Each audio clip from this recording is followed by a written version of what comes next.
నమస్తే. Welcome to right angle. Vizag ఒక IT హబ్‌గా మాత్రమే కాదు, రక్షణ రంగానికి సంబంధించినటువంటి అంశంలోనే కాదు, అది రాబోయే రోజుల్లో భారతదేశపు వికసిత్ భారత్ అనే ఆ లక్ష్యాన్ని చేరుకునే విషయంలో వైజాగ్ కీలకమైన భూమిక పోషించబోతోంది. మొన్న గూగుల్ సంస్థ $15 బిలియన్ ఇన్వెస్ట్‌మెంట్స్ ప్రకటన చేయడము అండ్ కేంద్ర మంత్రి అశ్విని వైష్ణవ్, అటు మరొక ఆర్థిక శాఖ మంత్రి నిర్మలా సీతారామన్, సీఎం చంద్రబాబు నాయుడు, నారా లోకేష్ సమక్షంలో ఈ ప్రారంభ వేడుకలు జరిగాయి. ఈ సందర్భంలో కేంద్ర మంత్రి అశ్విని వైష్ణవ్ ఒక కీలక ప్రతిపాదన చేశారు. చాలా వరకు తెలుగు ప్రసార మాధ్యమాలు దీని గురించి పెద్దగా రాయలేదు. దీని గురించి పెద్దగా పట్టించుకోలేదు. కానీ అశ్విని వైష్ణవ్ చేసిన ఈ ప్రతిపాదన వైజాగ్ రూపురేఖలే కాదు, మొత్తంగా భారత రక్షణ రంగము, అదేవిధంగా భారతదేశానికి సంబంధించినటువంటి వ్యూహాత్మక నిర్ణయాల విషయంలో ఒక కీలక మలుపు కాబోతోంది. ఇది నిజంగా ఇంప్లిమెంట్ అయితే. సో ఆ వివరాలు ఏంటో మీకు చెప్పే ప్రయత్నం చేస్తాను. అశ్విని వైష్ణవ్ ఒక కీలక ప్రకటన చేశారు. అదేంటంటే వైజాగ్ ని దృష్టిలో ఉంచుకొని గూగుల్ కి సంబంధించినటువంటి ఇన్వెస్ట్మెంట్ వచ్చిన సందర్భంలో ఆయన చెప్పిన మాట ఏంటంటే, we can make Andaman the next data transfer major hub అని ఆయన వ్యాఖ్య చేశారు. అంటే దాన్ని క్లియర్ గా అర్థం చేసుకోవాలంటే, విశాఖపట్నంలో గూగుల్ సంస్థ ఏఐ హబ్ గా నిర్వహించాలనుకుంటోంది. ఈ సందర్భంలోనే అండ్ విశాఖపట్నంలో ఐటీ కంపెనీస్ చాలా వస్తున్నాయి. ఈ సందర్భంలోనే మీ డేటా సెంటర్స్ కూడా ఎక్కువగానే పెడుతూ ఉన్నారు. ఈ టైంలో అండమాన్ లో గనక ఒక డేటా సెంటర్ హబ్ గా గనక మీరు మార్చగలిగితే, సౌత్ ఈస్ట్ ఏషియన్ దేశాలకి, మరొక వైపు ఈ ఆస్ట్రేలియా లాంటి దేశాలకి కూడా మీరు ఈ డేటా ట్రాన్స్ఫర్ హబ్ గా దీన్ని మార్చుకోవడానికి అవకాశం ఉంటుంది అని ఒక ప్రతిపాదన చేశారు. సరే, ఇది ఎప్పటికి ఇంప్లిమెంట్ అవుతుంది అనేది మనం తెలుసుకోవచ్చు. ఆ తర్వాత మనం దాని గురించి మనం ఆలోచించవచ్చు. కానీ అండమాన్ నికోబార్ పైన భారత ప్రభుత్వం కీలకమైన దృష్టి సారించింది. ఇది చాలా స్ట్రాటజిక్ పాయింట్ మనకి ఇండియన్ ఓషన్ రీజియన్ మొత్తంలోనే. ఎందుకు strategic point? Andaman Nicobar project ఉద్దేశం ఏంటి? సుమారు 72,000 కోట్లతోటి ఈ నికోబార్, గ్రేటర్ నికోబార్ ప్రాజెక్ట్ ని ఏర్పాటు చేస్తూ ఉన్నారు. ఇందులో చాలా గొప్ప గొప్ప ఇంటర్నేషనల్ ఎయిర్పోర్ట్ రాబోతోంది అండ్ ట్రాన్స్‌షిప్‌మెంట్ కి సంబంధించినటువంటి పోర్ట్ రాబోతోంది. ఇంకా ఒక సోలార్ పవర్ ప్రాజెక్ట్ రాబోతోంది. ఇంకా చెప్పాలంటే సుమారు ఒక 65,000 మంది నివసించేలా ఒక టౌన్‌షిప్ నిర్మాణం జరగబోతోంది. ఇవన్నీ కూడా గ్రేట్ నికోబార్ ప్రాజెక్ట్ లో భాగంగా జరగబోతున్నాయి. అయితే ఆయన ఈ డేటా సెంటర్ కి సంబంధించినటువంటి ఒక కీలక ప్రకటన చేస్తూనే వైజాగ్ నుంచి ఈ అండమాన్ కి ఒక కనెక్టివిటీ చేయండి అనేది ఆయన చేసిన ప్రతిపాదన. అంతేకాదు వైజాగ్ నుంచి సిత్వే అనే ఒక ప్రాంతంలో కూడా మనకు పోర్ట్, అక్కడ ఒక మయన్మార్ సంబంధించిన పోర్ట్ ఉంది, అక్కడికి కూడా కనెక్ట్ చేయండి అని చెప్పారు.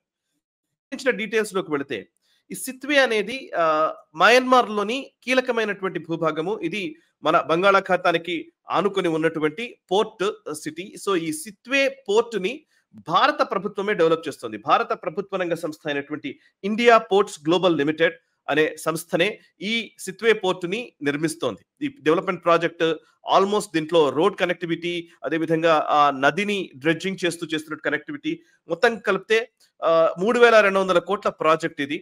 ఈ సిత్వే ప్రాజెక్ట్ ఎక్కడి నుంచి ఎక్కడికి వస్తుంది అనేది చూస్తే గనక సిత్వే ప్రాజెక్ట్, సిత్వే పోర్ట్ ని కోల్కతాకి కనెక్ట్ చేశారు. దీన్ని ఏమంటారంటే కాలాదన్ మల్టీ మోడల్ ట్రాన్స్పోర్ట్ ప్రాజెక్ట్. ఈ ప్రాజెక్ట్ గురించిన కొన్ని వివరాలు మేము గ్లోబల్ రౌండప్ లో ఆల్రెడీ చెప్పాము. మే నెలలో సర్బానంద్ సోనోవాల్, కేంద్ర మంత్రి సర్బానంద్ సోనోవాల్ మొదటి కార్గో షిప్ ని, కోల్కతా నుంచి వచ్చినటువంటి కార్గో షిప్ ని ఆయన సిత్వేలో ఆయన రిసీవ్ చేసుకున్నారు, మొదటి కార్గో షిప్ ని. సో సిత్వే పోర్ట్ ని భారత ప్రభుత్వమే డెవలప్ చేస్తోంది. ఇక్కడ మయన్మార్ కి తో వాళ్ళకి మనం సహకరిస్తున్నాము. సో 3,200 కోట్ల రూపాయలు మనమే ఇన్వెస్ట్ చేసి దాన్ని డెవలప్ చేస్తూ ఉన్నాము. ఈ రోడ్ కనెక్టివిటీ ఏంటి అని అంటే కనుక కాలాదన్ మల్టీ మోడల్ ట్రాన్స్పోర్ట్ ప్రాజెక్ట్ ఇది. దీనికి మొత్తం ఎస్టిమేషన్ ఎంత అంటే 3,200 కోట్లు. కాలాదన్ అంటే ఏంటంటే, కాలాదన్ అనే నది, ఈ రెడ్ లైన్ లో ఉన్నదంతా కూడా కాలాదన్ నది. మీరు చూస్తే ఈ నది మన మిజోరాం వరకు ఉంటుంది. ఈ నది ప్రవాహము. సో మన మిజోరాం బార్డర్ లోకి నేను దాన్ని పాయింట్ చేశాను. ఈ మధ్యలో పాలెట్వా అనే ఒక ప్లేస్ అండ్ ఇంకొక వైపు మైక్వా అనే ఒక ప్లేసు. ఇది మన భారత బార్డర్ లోనే ఉన్నటువంటి గ్రామం ఇది. సో మయన్మార్ గ్రామం ఇది. సో ఈ రెండు ప్లేసెస్ కి మనం చూస్తే గనక సిత్వే నుంచి ఒకటి రెడ్ కలర్ లో ఉన్నటువంటి మార్గమేమో నదీ మార్గము, కాలాదన్ నదీ మార్గము, అండ్ యెల్లో కలర్ లో ఉన్నది రోడ్డు మార్గము. ఈ 2 మార్గాల్ని భారత ప్రభుత్వమే డెవలప్ చేస్తోంది ఈ ప్రాజెక్ట్‌లో భాగంగా. కాలాదన్ మల్టీ మోడల్ ట్రాన్స్‌పోర్ట్ ప్రాజెక్ట్‌లో భాగంగా. ఇక అశ్విని వైష్ణవ్ ఇంకొక కామెంట్ కూడా చేశారు. సో ఆయన చేసిన కామెంట్ ఏంటంటే నిజానికి ఈశాన్య రాష్ట్రాలకి మనము ఇప్పుడు మనం ఇంటర్నెట్ కనెక్టివిటీ ఇస్తున్నాము. కానీ ఇంటర్నెట్ కనెక్టివిటీ ఎలా మనం ఇవ్వగలుగుతున్నాం అనేది ఉంది ప్రభుత్వ రంగ సంస్థ. ఇదేంటంటే రైల్వే లైన్‌లకు అనుసంధానించి ఆహ్, ఇంటర్నెట్ కేబుల్, ఫైబర్ కేబుల్ ని కూడా వాళ్ళు వేస్తారు. సో ఎక్కడెక్కడైతే రైల్వే లైన్‌లు ఉంటాయో అక్కడ ఫైబర్ కేబుల్స్ వేయడం. అండ్ అది కాక సెల్ ఫోన్ టవర్‌లని ఏర్పాటు చేసి తద్వారా ఇంటర్నెట్ కనెక్టివిటీ ఇవ్వడం. ఇవన్నీ చేస్తూ ఉన్నారు. సో రైల్‌టెల్ నెట్వర్క్ ద్వారానే ఇవ్వగలుగుతున్నాము. అది కూడా రైల్ నెట్వర్క్ ఎంతవరకు ఉంటుందో అంతవరకే చేయగలుగుతున్నాము. మెరుగైన ఇంటర్నెట్ సేవలు అందించాలి అనంటే ఈ విశాఖపట్నం నుంచి సిత్వే వరకు ఒక ఈ cable under sea cable network వేయగలిగితే, ఫైబర్ కేబుల్ నెట్వర్క్ సముద్రం లోపల నుంచి వేయగలిగితే, సో ఈ వైజాగ్ ఎట్లాగూ డేటా హబ్ గా మారుతోంది, ఐటీ హబ్ గా మారుతోంది కాబట్టి ఇక్కడ నుంచి సిత్వేకి, ఇక్కడ నుంచి అండమాన్ కి వేయడం వల్ల అండమాన్ ని డేటా ట్రాన్స్ఫర్ హబ్ గా మార్చవచ్చు. అండ్ సిత్వే ద్వారా ఈ ఈశాన్య రాష్ట్రాలకు కూడా ఇంటర్నెట్ సౌకర్యం కానీ అన్ని సౌకర్యాలు ఇవ్వడానికి అవకాశం ఉంటుంది అనేది ఆయన చెప్పిన మాట. సో సిత్వే ఇప్పుడు మనం వేస్తున్నటువంటి రైల్టెల్ నెట్వర్క్ ద్వారా ఎక్కడి వరకు రైల్వే నెట్వర్క్ వచ్చింది అని అంటే కనుక మీరు చూడొచ్చు, మిజోరాం లోని ఐజ్వాల్ సైరంగ్ అనే ఒక ప్లేస్ వరకు మనము రైల్ కనెక్టివిటీని చేయగలిగాము. ఐజ్వాల్ కి అతి సమీపంలో ఉన్నటువంటి ప్లేస్ ఇది. ఈ సైరంగ్ కి ఎక్కడి నుంచి రైలు వస్తుంది అని అంటే కనుక గౌహతి నుంచి, అస్సాంలోని గౌహతి నుంచి, అంతకు ముందు వెస్ట్ బెంగాల్ లో ఉన్నటువంటి జల్పాయిగురి నుంచి వస్తుంది. సో ఇప్పుడు మీరు చూడొచ్చు ఇక్కడ సిలిగురి కారిడార్. ఇంతకు ముందు ఇప్పుడు మనము ఈశాన్య రాష్ట్రాలకు వెళ్ళాలంటే ఒకే ఒక మార్గము రోడ్డు మార్గము. ఆ రోడ్డు మార్గం కూడా ఈ సిలిగురి కారిడార్ నుంచి వెళ్లాల్సి ఉంటుంది. సిలిగురి అనేది కరెక్ట్ గా 11 కిలోమీటర్ స్ట్రెచ్. ఈ స్ట్రెచ్ ని గనక కట్ చేస్తే ఈ ఈశాన్య రాష్ట్రాలకు మన కనెక్టివిటీ మొత్తం పోయే అవకాశం ఉంది.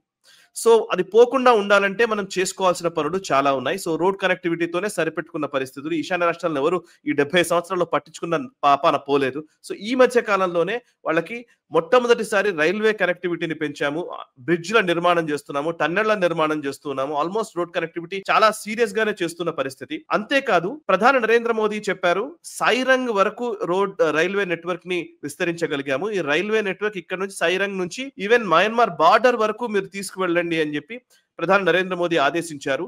సో ఇది గనక అయిపోతే ఆల్మోస్ట్ ఈ పార్ట్ నుంచి సిత్వే నుంచి మనము ఏ గూడ్స్ అయినా సరే పంపించడానికి వీలైనటువంటి ఒక కనెక్టివిటీ అనేది మనం చేసుకోవచ్చు అనేది అశ్విని వైష్ణవ్ చెప్పినటువంటి మాట. ఇందులో ఇంకొక కీలకమైన విషయం కూడా ఉంది. అదేంటంటే ఈ సిత్వేకి కేవలం మనము వాణిజ్యానికి సంబంధించి లేకపోతే మన అవసరాలకు అనుగుణంగా కేవలం విస్తరణ జరుగుతోందనంటే కేవలం మన వాణిజ్య అవసరాల కోసం మాత్రమే కాదు, ఇది ఒక వ్యూహాత్మక భూభాగం కూడా. సిత్వేని మనం ఎందుకు డెవలప్ చేస్తున్నాము అనంటే దీని వెనకాల ఇంకో కారణం ఉంది. అదేంటి అనంటే ఇక్కడ మీరు చూడొచ్చు సెంట్ మార్టిన్ ఐలాండ్. ఈ సెంట్ మార్టిన్ ఐలాండ్ అనేది బంగ్లాదేశ్ ద్వీపం ఇది. ఈ బంగ్లాదేశ్ ద్వీపాన్ని కబళించడానికి లేదా స్వాధీనం చేసుకోవడానికి అటు అమెరికా తీవ్రమైన ఒత్తిడి చాలా సంవత్సరాలుగా చేసింది. షేక్ హసీనా పైన చాలా ఒత్తిడి తెచ్చారు ఈ సెంట్ మార్టిన్ ఐలాండ్ తమకు అప్పగించాలని.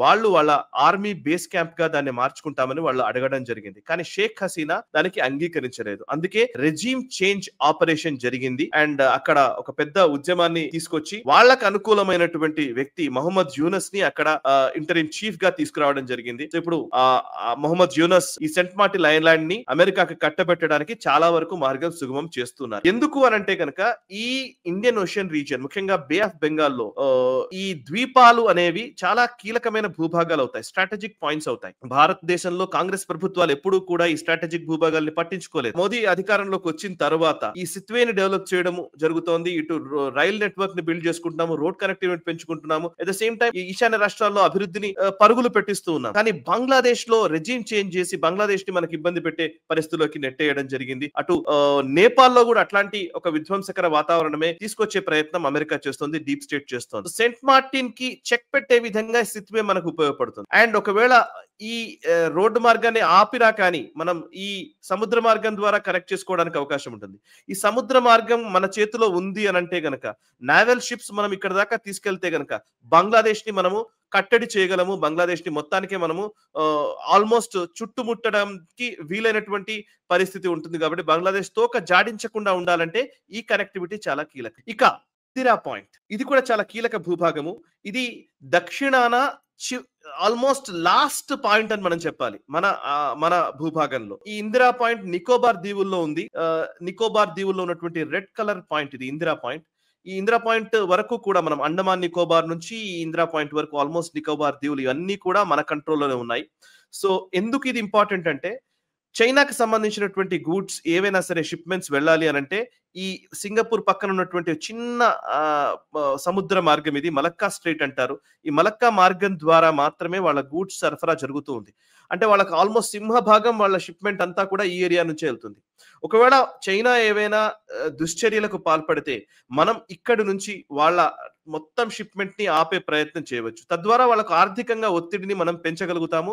సో దట్ మనం అనుకుంటున్నటువంటి స్ట్రాటజిక్ గా గెలవడానికి ఆస్కారం ఉంటుంది. అందుకే అశ్విని వైష్ణవ్ అండ్ కేంద్ర ప్రభుత్వం అశ్విని వైష్ణవ్ చెప్పిన మాటల వెనకాల ఒక భారీ ప్రణాళిక ఉంది అనడానికే ఇంత ఎక్స్ప్లెనేషన్ నేను ఇస్తూ ఉన్నాను. సో వైజాగ్ అనేది కీలకమైన భూభాగము. సో వైజాగ్ ని బేస్ చేసుకునే మనము బంగ్లాదేశ్ వార్ 1971 లో పాకిస్తాన్ తో యుద్ధం జరిగిన సందర్భంలో ఈ పాయింట్ నుంచే ఘాజీ సబ్మెరీన్ వెళ్ళడానికి ప్రయత్నం చేసింది. ఘాజీ మన మీద అటాక్ చేయాలనుకుంది. కానీ ఘాజీ మనకంటే చాలా బలమైనటువంటి సబ్మెరీన్ అన్నప్పటికీ దాన్ని మనం కూల్చగలిగాము, దాన్ని మనం ధ్వంసం చేయగలిగాము. సో ఘాజీని ధ్వంసం చేయడానికి వైజాగే మనకు ఉపయోగపడింది. సో వైజాగ్ కి తో పాటు ఇప్పుడు అండమాన్ నికోబార్ ని కూడా డెవలప్ చేస్తే ఈ మొత్తం ఇండియన్ ఓషన్ మీద, ఈ దేశాల మీద మనకు పట్టు రావడానికి ఆస్కారం పెరుగుతుంది. ఇది దీని వెనకాల ఉన్న కథా కమామిషు. నిజానికి అశ్విని వైష్ణవ్ ఏదో ఊరికనే మామూలుగా మాట్లాడాలనే ఉద్దేశంతో ఆయన మాట్లాడిన వ్యాఖ్యగా దీన్ని నేను చూడదలుచుకోలేదు. ఎందుకనంటే వైజాగ్ చాలా కీలకమైన పాయింట్. ఇప్పటి వరకు కూడా ఎవరు కూడా భారతదేశపు కోస్టల్ లైన్ ని డెవలప్ చేసే దృష్టికోణంలో చాలా వైకల్యాలు ఉండేవి. ముందంతా కూడా పాలసీ పెరాలిసిస్ ఉండే. సో ఆ పాలసీ పెరాలిసిస్ నుంచి ఈ రోజు రిఫార్మ్స్ దిశగా అడుగులు వేస్తూ ఉన్నాం. పోర్ట్స్ ని డెవలప్ చేసుకుంటూ ఉన్నాం. అండ్ ఈవెన్ మన వైజాగ్, మన ఆంధ్రప్రదేశ్ లోనే ఇప్పుడు ఆయిల్ రిఫైనరీ ప్రాజెక్ట్స్ రాబోతున్నాయి. అండ్ ఇంకా చెప్పాలంటే డిఫెన్స్ కి సంబంధించి మన నావల్ విభాగానికి సంబంధించి, నావికా దళానికి సంబంధించి కీలకమైన అడుగులు మనం వేస్తూ ఉన్నాం. ఈ టైంలో అండమాన్ నికోబార్ ప్రాజెక్ట్ 72,000 కోట్లతో ఏర్పాటు చేస్తున్నటువంటి ఈ ప్రాజెక్ట్ ఇంకా కీలకమైన అంశాలు దాంట్లో ఉన్నాయి. చాలా గొప్ప గొప్ప విషయాలు అందులో ముడిపడి ఉన్నాయి. ఆ డీటెయిల్స్ నేను ఇంకో వీడియోలో ఎక్స్ప్లెయిన్ చేసే ప్రయత్నం చేస్తాను. అండ్ ఇప్పటికైతే వైజాగ్ ఒక స్ట్రాటజిక్ పాయింట్ గా ఆల్రెడీ ఉంది. దాన్ని ఈ ప్రభుత్వము, మోదీ ప్రభుత్వము, ప్రస్తుతం ఉన్నటువంటి ఎన్డీఏ ప్రభుత్వము, చంద్రబాబు నాయుడు గారి నాయకత్వంలోని తెలుగుదేశం పార్టీ సారథ్యంలో ఉన్నటువంటి ఈ ప్రభుత్వము, సో మొత్తానికి ఆంధ్రప్రదేశ్ అండ్ సెంట్రల్ గవర్నమెంట్ కలిసి వైజాగ్ ని కీలకమైన భూభాగంగా మార్చబోతున్నారు. అండ్ సౌత్ లో, ఇండియన్ ఓషన్ లో, బే ఆఫ్ బెంగాల్ లో మనము పట్టు సాధించడానికి అండ్ మిగతా శత్రు దేశాలకు చెక్ పెట్టడానికి వీలైనటువంటి వాతావరణాన్ని కల్పించే ఒక ప్రయత్నం జరుగుతోంది. అండ్ ఈ వీడియోని లైక్ చేయండి, 10 మందికి షేర్ చేయండి. నచ్చితే మీ కమెంట్స్ ద్వారా మీ అభిప్రాయాలని పంచుకునే ప్రయత్నం చేయండి.